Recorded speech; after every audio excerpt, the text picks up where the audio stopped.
फळबाग सोबतीची टीम म्हणजे योगेश म्हस्के सर, शेतकरी मित्र, आणि मी संतोष रोडे पाटील.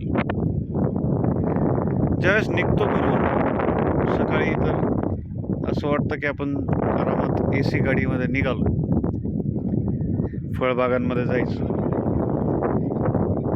लोकांनाही असंच वाटतं की निघालेत आता AC गाडीमध्ये, काय माहिती काय काम करतात काय नाही करतात.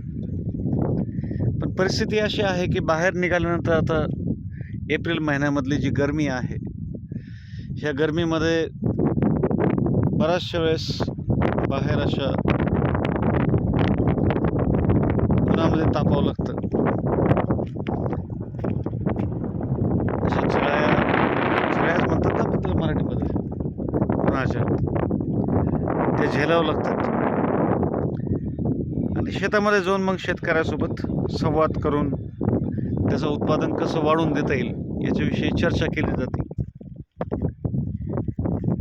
आता फिरता फिरता थोडाफार वेळ असं उन्हामध्ये जातो,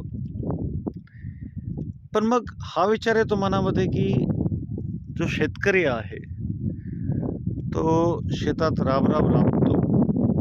उन्हाळा असो, म्हणजे कडक उन्हाळा असो किंवा कडक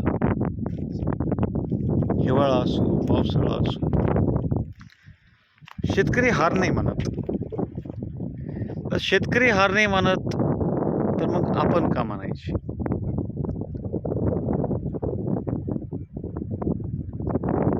शेतकरी राबून परिवाराला चालवतो. मग ते चालवताना त्याला कधी त्याच्या मालाला भाव मिळतो, कधी नाही मिळत. पण बिचारा आस सोडत नाही, मेहनत करतो. तर बऱ्याचशा ठिकाणामध्ये असं असतं की शेतं तर आहेत पण पाणी नसतं. आता हे बघा, शेतामध्ये जर बघितलं आपण, इथं भेगा पडलेल्या आहेत. अशा ठिकाणी जर शेती असेल, तरी पाणी मुबलक नसेल तर तो कशी शेती करणार शेतकरी? अशा विचित्र परिस्थितीमध्ये शेतकरी आहे. फळबाग सोबतीच्या टीममध्ये आमचा प्रयत्न एकच असतो की शेतकऱ्याचं उत्पादन आम्हाला वाढून द्यायचं आहे. वाढून द्यायचं म्हणजे त्याला उत्पादन कसं वाढेल ह्या गोष्टी त्याच्याशी संवाद साधून त्याच्यापर्यंत पोहोचवायच्यात.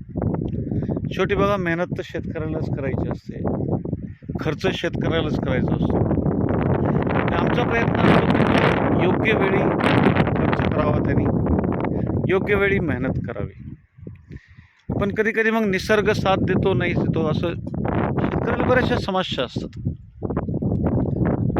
तसंच आज फिरता उन्हामध्ये मनात आलं की शेतकरी एवढा राबतो, एवढा उन्हामध्ये, कडक उन्हामध्ये, पावसाळ्यामध्ये, हिवाळ्यामध्ये, आपण हे थोडंसं बघावं की उन्हाच्या झळा कशा लागतात.